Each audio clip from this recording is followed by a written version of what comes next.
Tudo da Canção Nova em um só lugar. Canção Nova Play. Eu preciso aprender um pouco aqui. Eu preciso aprender um pouco ali. Eu preciso aprender mais de Deus, porque Ele é quem cuida de mim. Se uma porta se fecha aqui, outras portas se abrem ali. Eu preciso aprender mais de Deus, porque Ele é quem cuida de mim. Deus cuida de mim.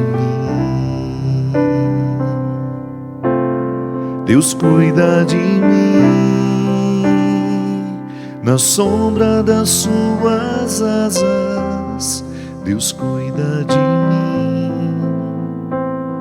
Eu amo a sua casa e não ando sozinho, não estou sozinho, pois sei. Deus cuida de mim. Deus cuida de mim. Na sombra das suas asas, Deus cuida de mim. Eu amo a sua casa e não ando sozinho, não estou sozinho, pois sei. Deus cuida de mim.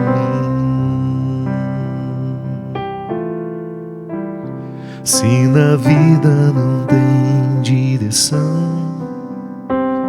é preciso tomar decisão.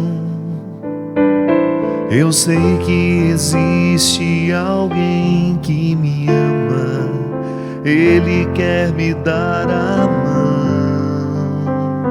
Se uma porta se fecha aqui, outras portas se abrem ali. Eu preciso aprender mais de Deus, porque Ele é quem cuida de mim. Deus cuida de mim. Deus cuida de mim. Na sombra das suas asas, Deus cuida de mim. Eu amo a sua casa e não ando sozinho, não estou sozinho, pois sei. Deus cuida de mim. Deus cuida de mim. Na sombra das suas asas, Deus cuida de mim. Eu amo a sua casa e não ando sozinho, não estou sozinho, pois sei. Deus cuida de mim. Muito boa noite, é com muita alegria que nós começamos mais um programa Direção Espiritual, hoje aqui de São Paulo, tendo a agradável companhia do Altamir. Muito obrigado, querido, pela oportunidade de estar comigo no programa Direção Espiritual, cantando essa canção que vocês já me ouviram cantar tantas vezes, que é tão especial ao meu coração. A partir dela nasceu o projeto O Amor Me Elegeu, que é o CD lançado pela Canção Nova neste ano. Essa canção do pastor Kleber Lucas me acompanhou durante muito tempo. E é bom, né, a gente ter uma canção que nos acompanhe, como se fosse um pouco a trilha sonora do nosso caminho espiritual. Sim, porque todos nós temos a nossa trilha sonora. Às vezes a vida só pode ser compreendida a partir da trilha sonora. Queira assistir um desenho animado, por exemplo, sem som. Você não vai compreender tanto quanto quando você está com o som ligado. A trilha sonora envolve a cena. E Deus me envolveu em momentos muito preciosos e dolorosos da minha vida com essa música. E é interessante porque a mim sempre soou como uma curiosidade. Como é que Deus cuida de nós? Por ser muito racional, né?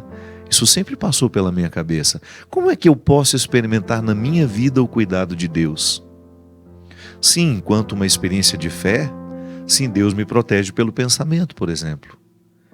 A partir do momento que eu creio na proteção divina, eu reforço na minha mente, reforço em mim, no meu jeito de ser, todas as convicções, né? De que Ele está comigo, de que Ele me ajuda a escolher o melhor caminho. Aliás, eu ando pensando que a proteção que nos chega através da maneira como nós pensamos é uma das mais eficazes de todas as formas como Deus nos protege. Porque é a maneira como eu penso que transforma o meu jeito de ser. Por exemplo, se eu sou um homem justo, se penso a partir da justiça, Deus me protege de ir para a cadeia. Porque eu não vou querer cometer injustiça. Eu não vou querer fazer falcatrua. Eu não vou querer errar pelo caminho. Eu não vou querer matar, eu não vou querer roubar. Eu não vou querer fraudar pessoas. Por quê? Porque a minha fé moldou o meu jeito de pensar. Então Deus nos protege pelo nosso pensamento. Isso é fantástico. Aliás, eu creio que esta seja uma forma muito elaborada de compreender a espiritualidade. Porque às vezes nós podemos ter uma visão mágica do cuidado de Deus na nossa vida, né?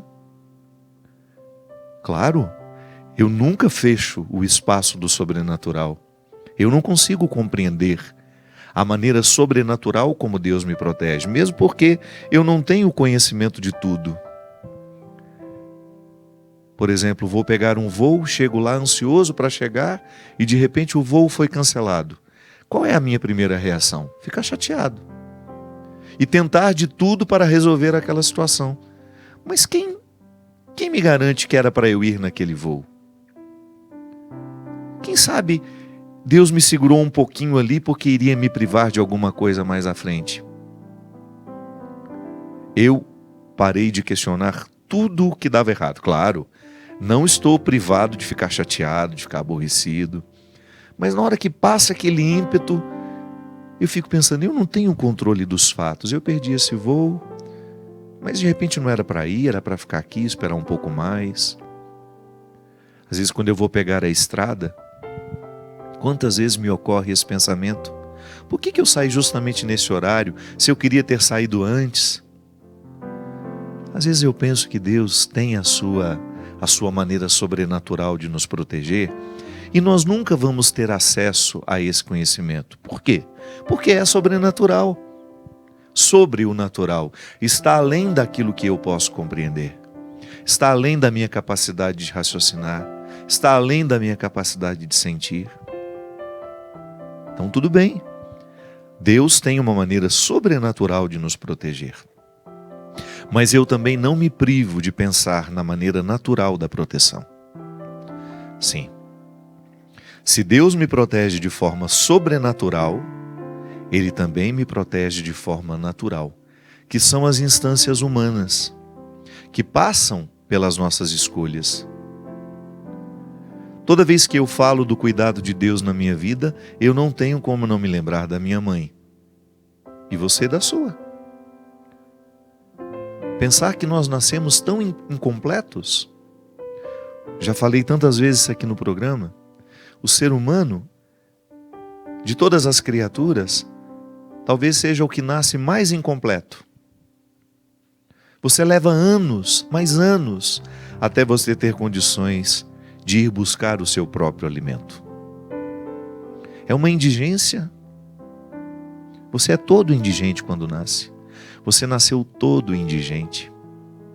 O que é indigência? Limites. Um potrinho nasce, por exemplo, alguns minutos depois ele já está em pé procurando a teta da mãe. E já dá os seus passos. Tremulante, mas vai. Nós não. Levamos quase um ano, às vezes alguns até um pouco mais de um ano, para poder dar os primeiros passos. Então eu sou cuidado pela minha mãe. Essa semana mesmo eu falava isso, num evento que fiz em Anápolis. Aliás, o meu grande abraço ao povo de Anápolis. Obrigado pelo carinho, pela oportunidade linda que nós tivemos de estar juntos naquela noite. Eu olhava para aquelas pessoas e dizia: olha, eu desconheço as histórias de vocês, mas eu estou olhando para pessoas que foram muito amadas até hoje, com limites, com falhas, mas amadas. Porque ninguém sobrevive à indigência da infância se não for amado, se não for cuidado. Eu levei um tempo até ter condições de preparar o meu próprio alimento. Alguém preparou por mim. Minha mãe, nos meus primeiros anos, precisava fazer tudo por mim. Ela, claro, minhas irmãs, meu pai, um pouco menos, porque o pai, dentro da nossa cultura, ele não participava tanto do nosso processo humano. Trabalhava, pagava as contas. Hoje não, graças a Deus, a figura do pai está sendo incorporada a esse cuidado do dia a dia. Então, quando eu penso no cuidado que Deus tem comigo, eu não tenho como retirar dessa dimensão, deste raciocínio, as pessoas que me tornaram possível. Os meus professores, por exemplo, que me ensinaram a ler, a escrever, me ensinaram a pensar corretamente, me ensinaram lógica. Todos aqueles que contribuíram para que eu pudesse ter um conhecimento específico foram expressões do cuidado natural de Deus comigo. Não é verdade? Deus cuida da gente assim, através de estruturas humanas, de pessoas.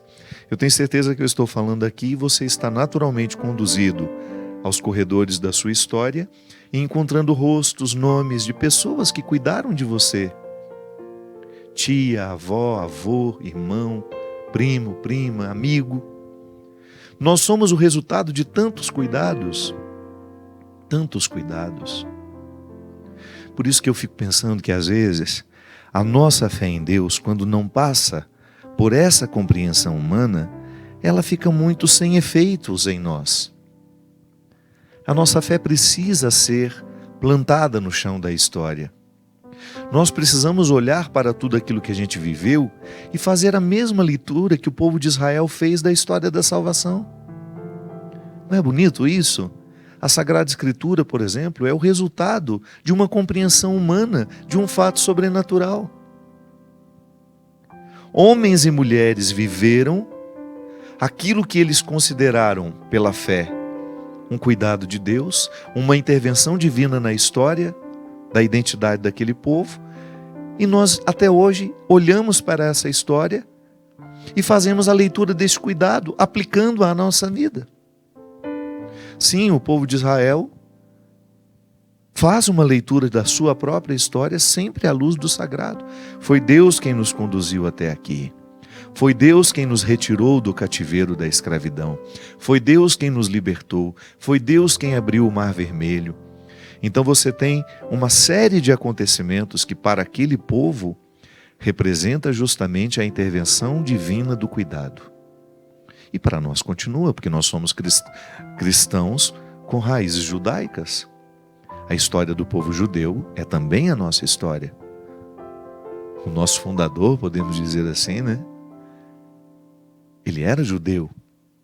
Ele recebeu essa herança.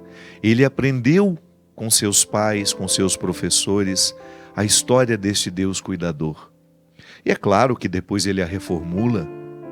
O cristianismo que nós vivemos é uma reformulação, é uma reinterpretação de todos esses fatos à luz da ressurreição de Jesus, à luz da sua intervenção na história. Então, o cuidado de Deus para nós cristãos está plenamente manifestado em Jesus, que vem justamente conceder-nos uma nova identidade, salvar-nos das consequências do pecado original. Não livrar-nos, né? Porque nós estamos o tempo todo lidando com elas. Mas Ele nos salva. Isso é, Ele imprime na nossa alma um poder de lutar contra essas forças que podem nos destruir. Sim, eu como cristão luto o tempo todo contra as forças diabólicas. E eu nem gosto de falar diabólica me referindo ao diabo, não. Eu prefiro me referir ao diabólico como tudo aquilo que é naturalmente humano, sabe? E que está machucado pelo pecado. O precário em mim. Eu sou ciumento, eu sou orgulhoso, eu sou invejoso, eu sou mentiroso. Eu tenho tendência a todas essas fraquezas. Só que eu tenho uma força superior plantada dentro de mim para que eu tenha forças de lutar contra todas essas forças. Então é Deus cuidando de mim, me dando o recurso necessário para que eu não venha sucumbir quando a minha inveja quiser manifestar-se. Ou então, quando o meu orgulho quiser aflorar. A força de Cristo em mim, a força de Cristo em você, munindo-nos, né? Eu gosto da palavra munus, que é o sacerdotal, o profético, o régio. Qual que é o outro? Profético, sacerdotal e régio. Jesus, rei, profeta e sacerdote. Eu recebo os munus, isso é, toda a força de Cristo me foi dada e foi colocada dentro do meu coração. Da minha mente, se você quiser dizer. Lembra que eu falava que Deus nos protege pelo pensamento? Sim. Quanto mais eu estiver mergulhado no cristianismo, quanto menos as minhas incoerências prevalecerem sobre mim, maior será a minha lucidez para pensar positivamente a vida, fazer escolhas que me favoreçam. E aí é Deus cuidando de mim. É como atravessar a rua, minha gente. Eu acredito na proteção divina, sim, mas eu olho para os dois lados antes de atravessar a rua. Porque há uma parte desse cuidado que cabe a mim. E Deus vai interferindo na minha vida através de pessoas, de um voo que é cancelado, de um horário que está atrasado. Tudo eu começo a ver a partir dessa mística. E você sabe que a ansiedade vai até embora do coração da gente? À medida que a gente vai ficando mais leve, e que você vai permitindo a vida acontecer, sem tanta programação, sem tanta... Claro, a gente programa como pode, mas quando aquilo que a gente programou não dá certo, encaro isso como uma proteção divina. É Deus ali mexendo os pauzinhos, né? Ou mexendo as peças do tabuleiro da minha vida para que eu possa ganhar. Às vezes no momento em que acontece eu até tenho uma decepção, fico com aquele amargo achando que não valeu a pena, que não era... De repente o tempo passa e você percebe que aquilo nem fez diferença. Sim, Deus cuida de nós assim, através de forças sobrenaturais que nós não podemos dizer nem controlar, muito menos explicar, mas também através do natural da vida. Por exemplo, esse programa de direção espiritual que há tanto tempo já faz parte da grade da Canção Nova, ele não tem outro desejo senão fortalecer na mente das pessoas, no coração das pessoas, a certeza de que Deus cuida de nós. E como? Já que esse é um programa de reflexão, não há uma maneira mais eficaz de crescer no cristianismo senão refletindo. Colocando-nos diante da palavra do Senhor, confrontando-nos com coragem, perguntando-nos se nós estamos vivendo de acordo com aquilo que nos propõe a palavra. Se nós estamos fazendo escolhas saudáveis para a nossa vida, se nós estamos cuidando do nosso corpo, do nosso espírito, conforme a todo cristão, conforme convém cuidar todo cristão. E se Deus está cuidando de mim aqui, porque à medida em que eu vou me libertando dos meus preconceitos, que eu vou me libertando daquela mentalidade doente, Deus vai tendo mais oportunidade de agir em mim. Escreva isso que eu estou dizendo. A ignorância é um empecilho para a ação de Deus em nós. Pode observar. Quando uma pessoa é ignorante em relação à saúde, você explica para ela que ela precisa comer um pouco melhor, que ela não pode ingerir tanto sal. O ignorante, nem termina de ouvir o que a gente está falando. O ignorante, quando a gente fala, você precisa fazer uma atividade física, porque o corpo necessita da atividade física para ele metabolizar melhor, né? O que é o metabolismo? É o movimento da vida no corpo, das células. Aí o ignorante imediato, não, já reclama e não quer isso para mim. Esse vai morrer mais cedo, possivelmente, por causa da ignorância. Check-up. Eu sei que às vezes por questões financeiras, nem sempre nós podemos fazer o nosso check-up regularmente. Mas eu tenho os meus vizinhos pobres lá em casa, por exemplo, que vão aos postinhos, que fazem aquele protocolo todo e vão fazendo os exames à medida que pode. O ignorante não faz, não quer saber. Eu não vou fazer check-up para quê? Para descobrir alguma coisa? Isso é uma frase ignorante. Por quê? Ignorante no sentido de desconhecer o motivo pelo qual se faz as coisas. Sim, se tiver que descobrir, que descubra na hora do tratamento. É muito mais inteligente. É muito mais inteligente você investigar a sua saúde para poder fazer alguma coisa de positivo caso tenha alguma irregularidade. Não é nada inteligente da nossa parte acumular doenças sem saber que estamos acumulando pelo simples fato de não termos investigado. Então Deus cuida de mim sim quando eu procuro um médico, quando eu vou atrás de um recurso, quando eu faço um exame de sangue, quando eu faço uma radiografia, quando faço uma ultrassonografia, ou então quando eu procuro um médico por causa de um incômodo que eu tenho. Às vezes eu vejo pessoas convivendo anos com incômodos físicos e quando já não tem mais como suportar, porque se tornou insuportável, vai lá, descobre doenças gravíssimas. E o médico fala, quanto tempo a senhora sente isso? Quanto tempo o senhor sente isso? Muitos anos, doutor. Por que não procurou antes? Dependendo do horário que nós vamos, do momento em que nós vamos, dá para fazer, dá para ficar curado. A medicina está aí, é Deus cuidando de nós através dos médicos.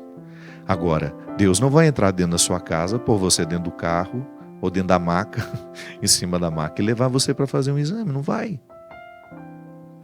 Deus não vai colocar você em cima da esteira para poder emagrecer um pouco, para perder um pouco de calorias, para poder amenizar os pesos que vão para o coração.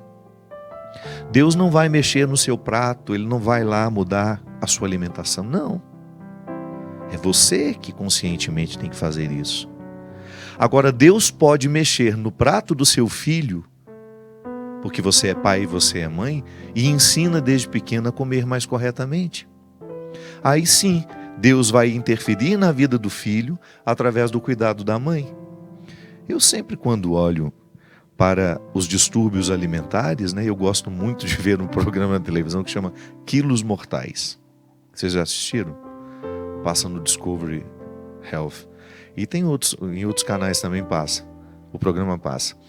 E ali eu fico vendo uma pessoa que chega a 380 quilos, a 400 quilos. Já vi casos assim. Meu Deus, essa pessoa não ficou assim da noite para o dia. E não se trata de culpabilizar ninguém, viu? Se trata de atribuir responsabilidades. Eu, por exemplo, se eu tenho um filho e eu percebo que meu filho está com alguma disfunção, com alguma desordem na alimentação, eu preciso interferir. É minha autoridade, gente. Eu não posso fingir que eu não estou vendo. Nem tampouco posso ser eu um promotor de vida sem saúde. Se eu frito batata todos os dias, se tudo na minha casa é fritura, se tudo que eu ofereço para os meus filhos é gordo, açucarado, eu estou tendo uma parcela de responsabilidade na possível doença que aquela criança possa desenvolver por causa dos hábitos alimentares. Sim, então Deus cuida de nós quando Ele modifica a nossa atitude e a gente pensa, eu agora também vou modificar a atitude de quem está ao meu redor. Sabe aquela dorzinha que você sente, aquele incômodo que você sente? Dá um jeito de procurar, vai descobrir o que é, dá tempo ainda. Não seja descuidado com você, porque isso não tem absolutamente nenhuma coerência na vida de um cristão. Santo Antão, um dos primeiros místicos da nossa história, um dos homens que iniciou a vida monástica, que é justamente a vida retirada do mundo, e que nos inspira tanto até hoje, ele dizia que a vida espiritual, ela é vivida no corpo. Então, se eu quiser ter disciplina espiritual, eu preciso buscar a disciplina do corpo.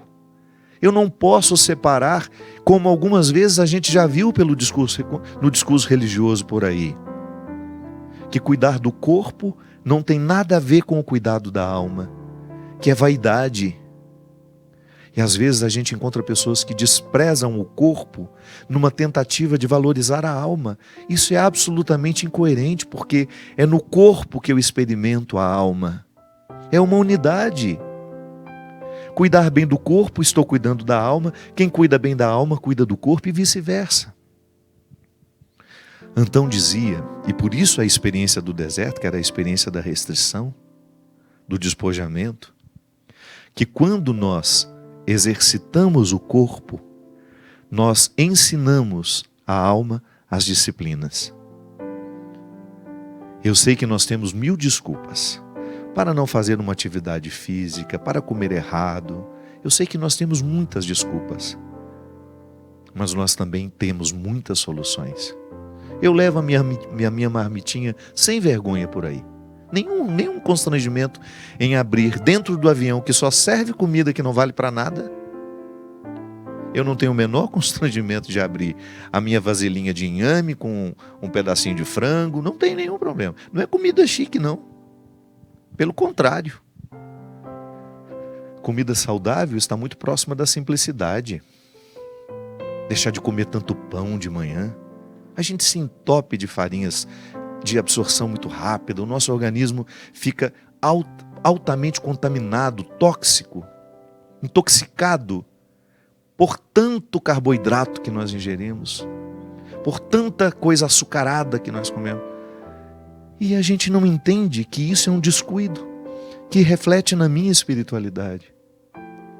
Sim, o nosso corpo é o lugar em que nós mostramos ao mundo que nós acreditamos que o cuidado é uma estrada de 2 vias.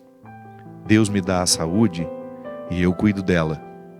Mas não adianta eu ficar rezando pedindo saúde se eu não faço a experiência do cuidar da saúde. Ah, minha gente, é tão mais prático, é tão mais interessante mostrar ao mundo a nossa fé de maneira concreta, interferindo na nossa vida. Indo lá na despensa e vendo o que a gente compra para a gente comer aqui em casa. Isso aqui é saudável? Essa indústria alimentícia que não tem nenhuma preocupação com a nossa saúde e que, aliás, trabalha em parceria com a farmacêutica. A indústria alimentícia adoece, a farmacêutica trata sintomas e depois nos devolve de novo com outros sintomas causados pelos efeitos colaterais. Aí vai assim. Eu fico lembrando da sabedoria de onde eu nasci, onde cada um de nós tínhamos as nossas hortinhas em casa, onde nós plantávamos um pouco de tudo. Sim, a nossa vida ficou moderna demais, e se tem uma coisa que a vida moderna arrancou de nós, sobretudo porque não temos tempo, é justamente privar-nos da experiência do cuidado pessoal. A gente não tem cuidado com a saúde, a gente não tem cuidado com o sono, a gente não tem cuidado com a alimentação, a gente não tem cuidado com as nossas emoções. Sim, porque aí vai virando uma bola de neve. A gente vai se descuidando de tudo, de tudo, de tudo, de tudo. Você começa a viver a sua experiência, a fazer a experiência de ser quem você é, toda no descuido. Não cuida do corpo, não cuida da alma. E de repente você está doente em todos os aspectos. Sim, porque os descuidos com a vida emocional e com a vida espiritual também nos adoecem. Os descuidos nos adoecem. Doenças emocionais, psíquicas, como eu tive o ano passado. Ou você acha que eu fiquei doente do nada? Não, é uma fatura que chega. Vá vivendo errado para ver. Vá vivendo no descuido para você ver. Da mesma forma como você pode desenvolver uma doença física, você também pode desenvolver uma doença emocional psíquica. Por que não estamos dando tempo a nós, ao nosso cuidado, tão necessário para o nosso bem-estar? Então Deus cuida de mim, Deus cuida de você, sim, de forma sobrenatural. Ele não muda de ideia. O cuidado dele está nos revestindo o tempo todo.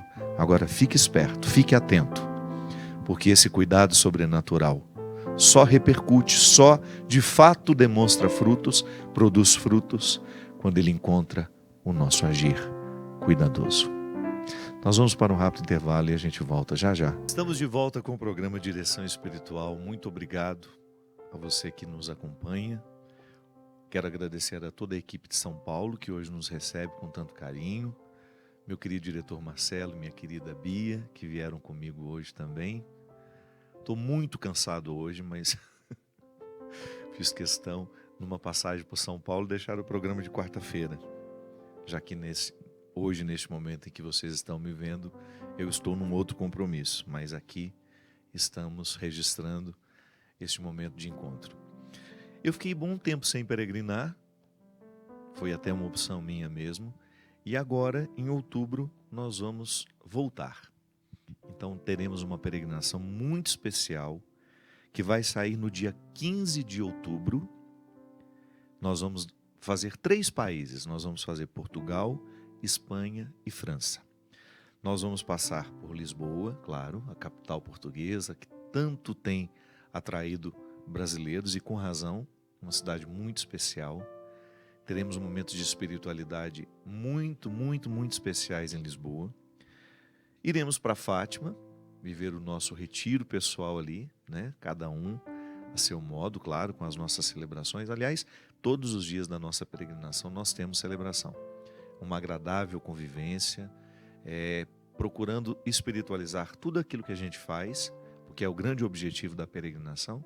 Peregrinação com a obra de Maria, Canção Nova, não é turismo. Eu sempre gosto de fazer essa diferenciação. Se você quiser fazer turismo, não venha com a gente. Agora, se você quiser fazer uma viagem que vai te levar a lugares especiais e, ao mesmo tempo, lhe proporcionar fazer uma experiência de peregrino, que é justamente andar os caminhos de dentro, né? Eu sempre gosto de dizer, fazer essa comparação. O peregrino é aquele que anda por fora, claro que a gente anda muito, nós vamos a muitos lugares, mas enquanto andamos por fora, nós andamos também os caminhos de dentro, que são os caminhos da alma, do crescimento, através das homilias todos os dias, das celebrações, da convivência fraterna, que é sempre um ponto muito forte para nós. A gente faz questão de viver essa agradável convivência.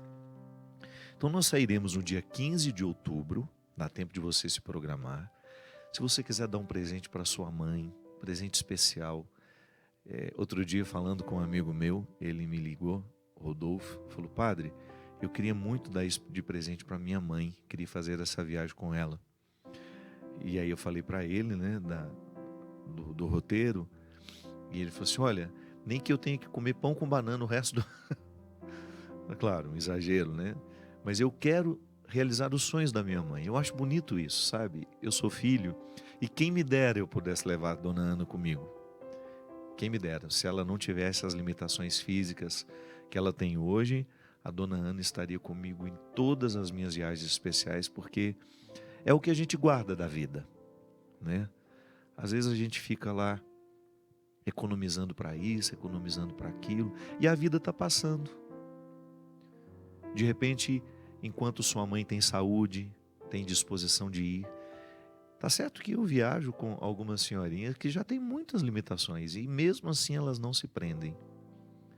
Sabe, é especial a gente proporcionar a quem a gente ama. Sobretudo uma viagem assim, nós vamos passar por Fátima, Lourdes. Lourdes é um dos lugares mais especiais que eu já conheci na minha vida. Aliás, de todos os santuários marianos que eu conheço, Lourdes é o que mais me comove, mais me toca. Não sei explicar porquê. Mas se você tem a oportunidade de oferecer isso para sua mãe, se isso não vai fazer diferença no seu orçamento, a obra de Maria, Canção Nova, parcelam essas viagens, colocam um dólar bem mais baixo do que este que está atualmente. Enfim, uma oportunidade que você tem de oferecer a uma pessoa que você ama um momento muito especial. A gente promete que a gente cuida muito bem dela. Se você nos confiar, você pode ter certeza que ela será tratada por todos nós com muito amor, muito carinho. Então, como eu estava dizendo, vamos passar por Fátima, vamos passar também pela capital da Espanha, Madrid. Faremos os passeios turísticos em Madrid, claro, teremos missa. Depois seguiremos para Saragoça, que é um destino também que tem uma catedral muito bonita dedicada a Nossa Senhora do Pilar. Saragoça fica à beira de um rio, é um lugar lindo, um santuário maravilhoso, um dos lugares mais bonitos que eu vi na Espanha. De Saragoça vamos passar pelos Pirineus, os Pirineus espanhóis e depois franceses, que é uma das paisagens mais bonitas que eu já vi na minha vida. Aliás, se eu pudesse, eu moraria lá. Um lugar lindo, lindo, lindo, lindo. É quase que um dia para a gente poder fazer esse roteiro, passando pelos lugares, né? Por aquelas montanhas ainda, em alguns pontos com neve, muito bonito mesmo. E aí chegaremos à cidade de Lourdes, esse lugar de tantos milagres, de tantas bênçãos, de tantas alegrias. Participaremos de todas as atividades que a cidade nos oferece, aquela procissão linda dos doentes que à noite, as nossas missas também. De Lourdes nós vamos de trem, de TGV, vamos fazer um passeiozinho em Paris. Faremos uma visita ao Santuário da Medalha Milagrosa e também outros pontos turísticos de Paris, que é uma das cidades mais bonitas do mundo. A nossa viagem vai começar no dia 15 e ela vai até o dia 26. Então você precisa ter mais ou menos 12 dias separados aí na sua agenda para você poder fazer essa peregrinação. Dá tempo, nós ainda estamos em início de agosto, você pode se programar para poder viver este momento de profunda espiritualidade e também de descanso, né? A gente estava falando do cuidado, eu pessoalmente penso que uma viagem que a gente se dá é um presente que a gente não tem nem como avaliar. Porque às vezes a gente está necessitados, nós estamos necessitados de um passeio, de um momento em que a gente dedique-se a nós. Eu quero dedicar esse momento a mim. Eu acho interessante na peregrinação, porque às vezes muitas mulheres vão e nos primeiros dias elas ficam muito ligadas e querem saber como é que estão em casa, como é que as coisas estão. Eu sempre digo para elas, acalma, deixa eles sentirem sua falta. Vai fazer bem para eles sentirem a sua falta. Pois quando você voltar, eles vão valorizar um pouco mais. Dedique a você esse momento. Viaje para que você desfrute, para que você tenha a oportunidade de reabastecer-se. Porque às vezes espiritualmente nós vamos ficando esvaziados, é por causa da rotina da vida. Às vezes a gente acha que só rezar basta. Não. A oração é muito importante na nossa vida, mas nós precisamos de recolhimento. O recolhimento, sabe, o silêncio, é ele que nos descansa, é ele que nos reabastece.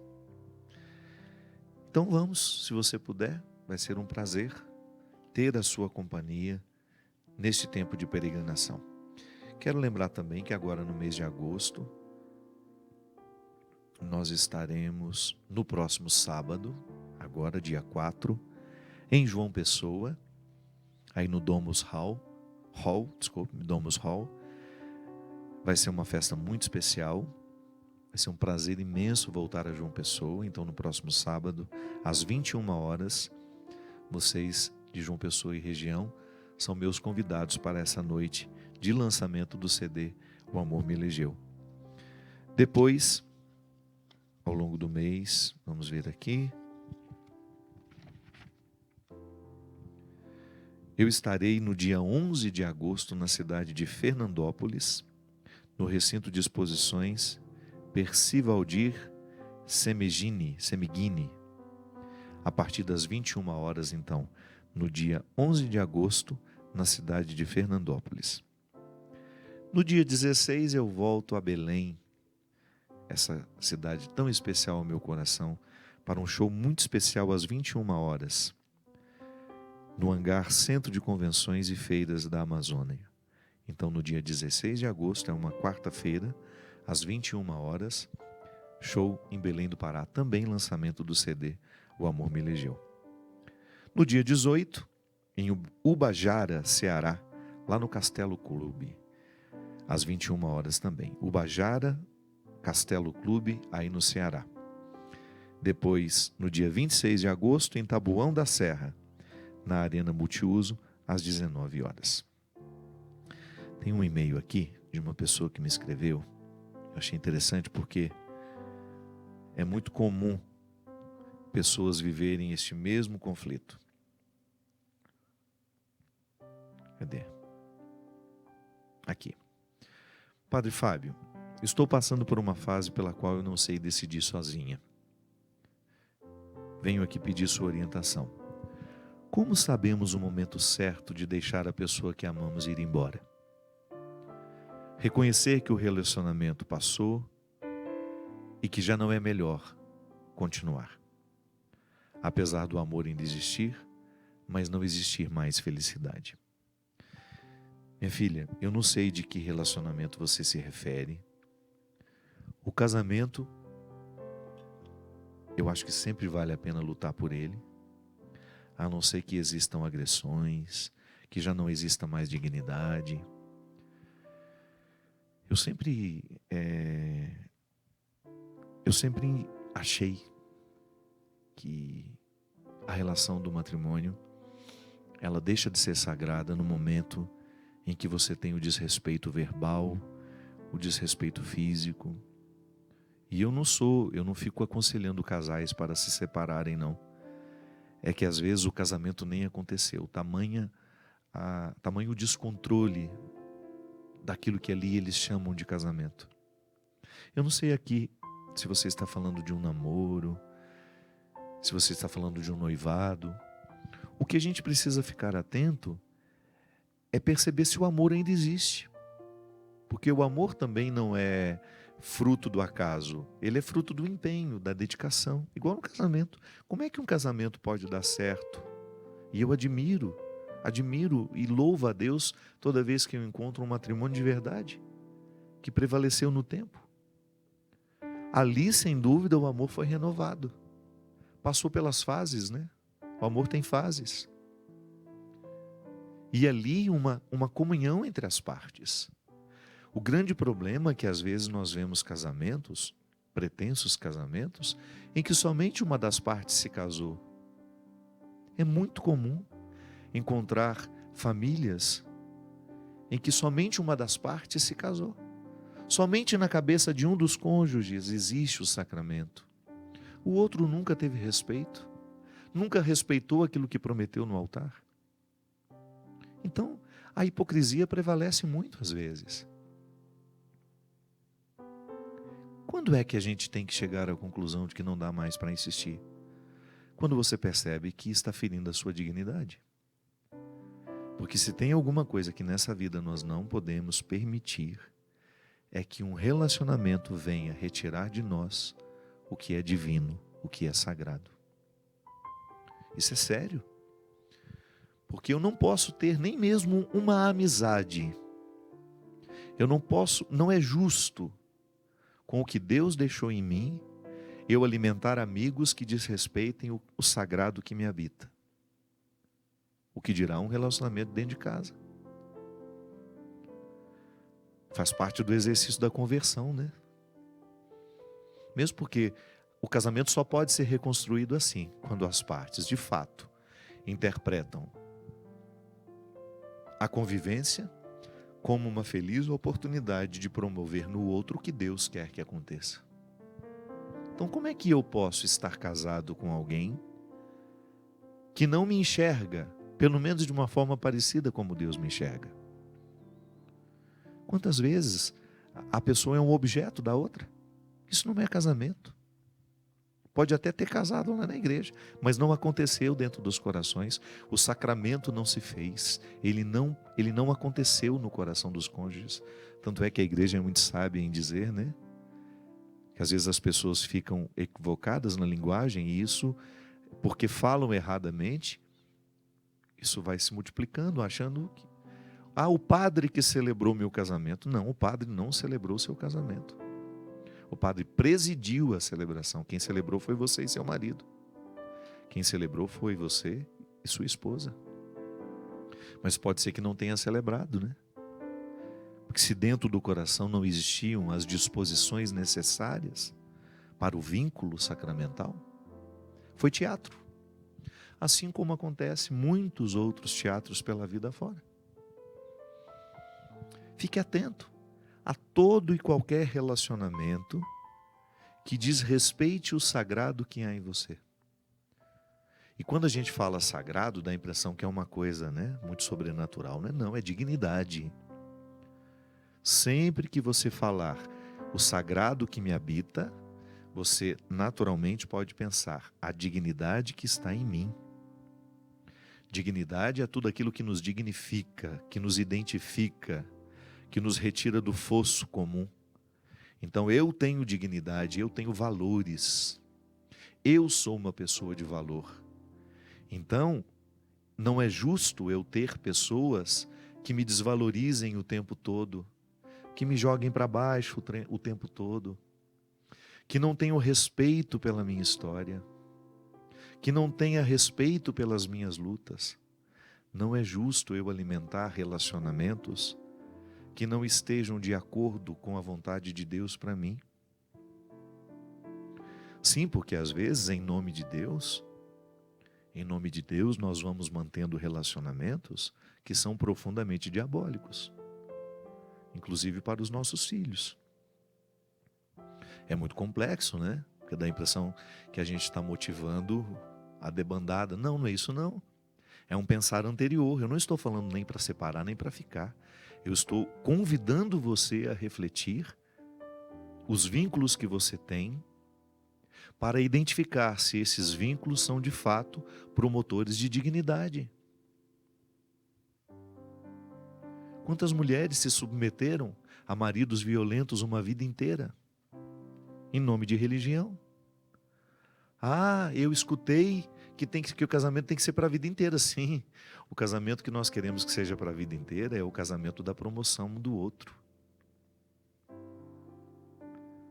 Um relacionamento todo baseado, pautado na humilhação, na agressão física, na agressão verbal. Você acha que Deus está feliz com isso? Jamais. Olha a parábola da ovelha perdida.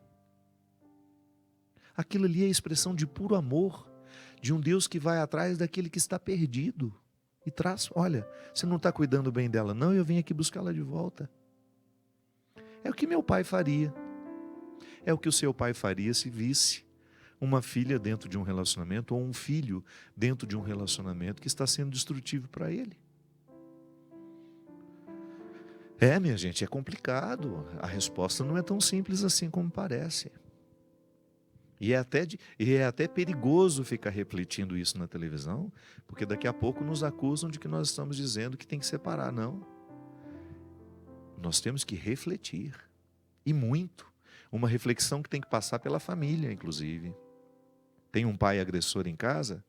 Pai, isso não é maneira de tratar a mãe. Isso não condiz com o que vocês assumiram diante de Deus. Tem uma mãe que é agressora também? Existe? Mãe, isso não é uma maneira de conduzir uma família. Tem filho agressor? Tem. Quantos filhos hoje agridem pais? É aquele conflito, manda embora da minha casa? Gente, o ponto de partida e de chegada da reflexão tem de ser este. Estar ao seu lado custa a minha dignidade? Para estar ao seu lado, eu tenho que abrir do dom mais precioso que Deus me deu, que é o meu valor como pessoa? Porque você pode ter certeza, para dar certo, o casamento é cheio de sacrifícios. Todo relacionamento. A amizade tem sacrifício, a filiação tem sacrifício, a vida marido e mulher tem sacrifício, mas pelo amor de Deus, este sacrifício tem que ser positivo. Ele não pode ser a motivação de um aniquilamento pessoal, não. O sacrifício é a gente juntos, descobrindo o que no nosso jeito de ser a gente precisa sacrificar pelo outro. Então, às vezes nós temos em alguns casos, em alguns relacionamentos, em que somente uma parte luta. Não é justo. E o pior, a parte que luta é constantemente humilhada, praticamente aniquilada pela outra que está ociosa. Então, nós que somos cristãos, o primeiro amor que nos ama é o amor de Deus. E esse amor de Deus, primeiro que nos ama, se manifesta em nós como amor próprio. O amor próprio é a chave de toda interpretação. O amor próprio é ele que vai nos dar os indicativos, se nós estamos no caminho certo ou não, se está valendo a pena lutar por isso ou não. E às vezes nem se trata de mandar o outro embora, não, se trata de se posicionar, de você olhar nos olhos e de dizer, olha, eu quero que você, na minha vida, seja um sinal de Deus da mesma forma como eu quero ser na sua. Eu não quero diabolizar, também não quero ser diabolizado. É justo que nós tenhamos clareza, que nós tenhamos enfrentamentos que vão nos ajudar a justamente identificar onde é que, por amor, nós precisamos e devemos mudar. Eu sei que você tem suas batalhas diárias para isso, mas eu sei que às vezes a gente se acomoda, a gente deixa de buscar o que precisa ser buscado. Não tenha medo. Em respeito ao amor que Deus tem por você, cuide-se. Em respeito ao amor que Deus tem por você, olhe bem para os seus relacionamentos e tenha coragem de terminar onde precisa ser terminado, pôr ponto final onde precisa ser colocado. Em respeito ao amor que Deus tem por você. Sim, porque você é o guardião deste amor. É preciso criar a sentinela, a proteção, porque senão o diabo nada de braçada em nós. Porque quando o nosso amor próprio vai embora, nós nos tornamos presas fáceis para ele, para o inimigo. Mas quando nós reforçamos a experiência do amor de Deus em nós, ainda que mais solitários, nada e nem ninguém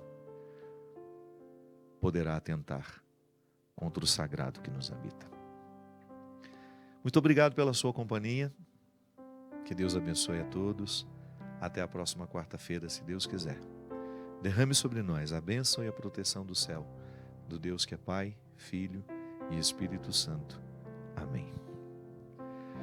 Eu preciso aprender um pouco aqui. Eu preciso aprender um pouco ali. Eu preciso aprender mais de Deus, porque Ele é quem cuida de mim. Se uma porta se fecha aqui, outras portas se abrem ali. Eu preciso aprender mais de Deus, porque Ele é quem cuida de mim. Deus cuida de mim. Deus cuida de mim. Na sombra das suas asas, Deus cuida de mim. Eu amo a sua casa e não ando sozinho.